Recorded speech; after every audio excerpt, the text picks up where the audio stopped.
Germany ആരാധകർക്ക് മറക്കാനാകാത്ത ഒരു രാത്രി. ലോകകപ്പിലെ കിരീട പ്രതീക്ഷകളുമായി എത്തിയ ജർമ്മനി പോരാട്ട വീര്യം കൊണ്ട് എല്ലാവരെയും ഞെട്ടിച്ച പരാഗ്വേയ്ക്ക് മുന്നിൽ പെനാൽറ്റി ഷൂട്ടൗട്ടിൽ കീഴടങ്ങി.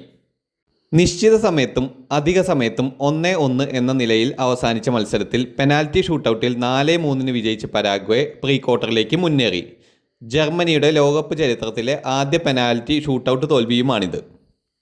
മത്സരത്തിൻ്റെ ആദ്യ പകുതിയിൽ പന്തടക്കത്തിലും ആക്രമണങ്ങളിലും ജർമ്മനി മേൽക്കൈ പുലർത്തിയെങ്കിലും പരാഗ്വേയുടെ പ്രതിരോധം അതിശക്തമായിരുന്നു.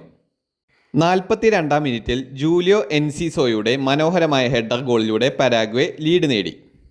Miguel Almiron, Diego Gomez, Andres Cubas എന്നിവർ മധ്യനിരയിൽ കഠിനാധ്വാനവും പ്രതിരോധത്തിൽ ഗുസ്താവോ ഗോമസ്, ഹോസാലെ കാനെ, ജൂനിയർ അലൻസോ എന്നിവരുടെ ഉറച്ച പ്രകടനവും ജർമ്മനിയെ നിരാശപ്പെടുത്തി. രണ്ടാം പകുതിയിൽ പരിശീലകൻ ജൂലിയൻ നഗൽസ്മാൻ ടീമിൽ വരുത്തിയ മാറ്റങ്ങൾ ജർമ്മനിയെ കൂടുതൽ ആക്രമണകാരികളാക്കി. 54-ാം മിനിറ്റിൽ ഫ്ലോറിയൻ വിറ്റ്സ് നൽകിയ കൃത്യമായ ക്രോസിൽ നിന്ന് കൈ ഹാവേർട്സ് ഹെഡറിലൂടെ സമനില ഗോൾ നേടി. അതിനുശേഷം ലിയോറെ സാനെ, ഡെന്നിസ് ഉണ്ടാവ്, പിന്നീട് കളത്തിലിറങ്ങിയ ജമാൽ മൂസിയാല എന്നിവർ നിരവധി അവസരങ്ങൾ സൃഷ്ടിച്ചെങ്കിലും Paraguay goalkeeper Orlando Gil നടത്തിയ അത്ഭുത സേവുകളിലൂടെ പരാഗ്വേ ടീം രക്ഷപ്പെട്ടു. അധിക സമയത്തിലും ജർമ്മനി വിജയ ഗോളിനായി നിരന്തരം ശ്രമിച്ചു. ഒരു ഘട്ടത്തിൽ ജൊനാഥൻ ടായുടെ ഹെഡർ ഗോളായി തോന്നിയെങ്കിലും വാർ പരിശോധനയ്ക്ക് ശേഷം ഫൗൾ ചൂണ്ടിക്കാട്ടി ഗോൾ നിഷേധിക്കപ്പെട്ടു. ആ തീരുമാനം മത്സരത്തിൻ്റെ വഴിത്തിരിവായി മാറി. ജർമ്മൻ താരങ്ങൾ നിരാശരായപ്പോൾ പരാഗ്വേ പ്രതിരോധം അവസാന നിമിഷം വരെ അടിപതറാതെ നിന്നു.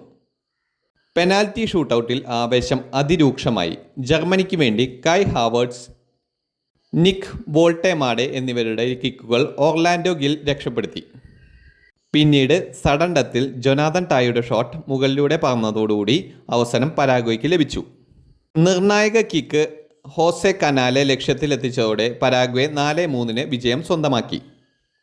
ഗോൾ കീപ്പർ ഓർലാൻഡോ ഗില്ലും ക്യാപ്റ്റൻ ഗുസ്താവോ ഗോമസും ഈ വിജയത്തിൻ്റെ യഥാർത്ഥ ഹീറോകളായി മാറി. ജർമ്മനിയെ പോലെ ഒരു ശക്തമായ ടീമിന് ഇത് വലിയ നിരാശയാണ്. Manuel Neuer, Joshua Kimmich, Antonio Rudiger, Florence Wirtz, Kai Havertz തുടങ്ങിയ പ്രമുഖർ ഉണ്ടായിട്ടും നിർണായക നിമിഷങ്ങളിൽ അവസരങ്ങൾ മുതലാക്കാൻ ടീമിനായില്ല. പന്തടക്കത്തിലും ആക്രമണങ്ങളിലും മുന്നിലുണ്ടായിരുന്നെങ്കിലും ഫിനിഷിങ്ങിലെ പിഴവുകളും പരാഗ്വേയുടെ സംഘടിത പ്രതിരോധവും ജർമ്മനിയെ പുറത്തേക്കുള്ള വഴിയിലെത്തിച്ചു. 2014 ശേഷം ക്ലോസയെ പോലുള്ള ഒരു മികച്ച സ്ട്രൈക്കറിനെ കണ്ടെത്താനാകാത്തതും ജർമ്മനിയുടെ തോൽവിക്ക് കാരണമായി. ഷ്വൈൻസ്റ്റൈഗർ, ടോണി ക്രൂസ്, തോമസ് മുള്ളർ പോലെയുള്ള പ്രഗത്ഭരായ താരങ്ങൾ വിരമിച്ചതോടുകൂടി ആ വിടവകറ്റാൻ ജർമ്മനിക്ക് ഇതുവരെ ആയിട്ടില്ല.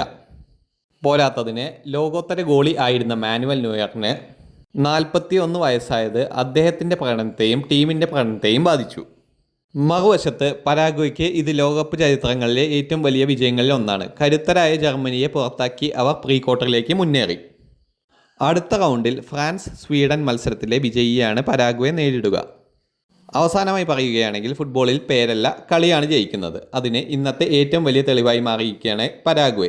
ജർമ്മനി സ്വപ്നങ്ങളുമായി മടങ്ങുമ്പോൾ ചരിത്രം എഴുതി തല ഉയർത്തി മുന്നേറിയിരിക്കുകയാണ് പരാഗ്വേ. കൂടുതൽ വാർത്തകൾക്കും വിശേഷങ്ങൾക്കുമായി ഈ ചാനൽ ഇപ്പോൾ തന്നെ സബ്സ്ക്രൈബ് ചെയ്യുക.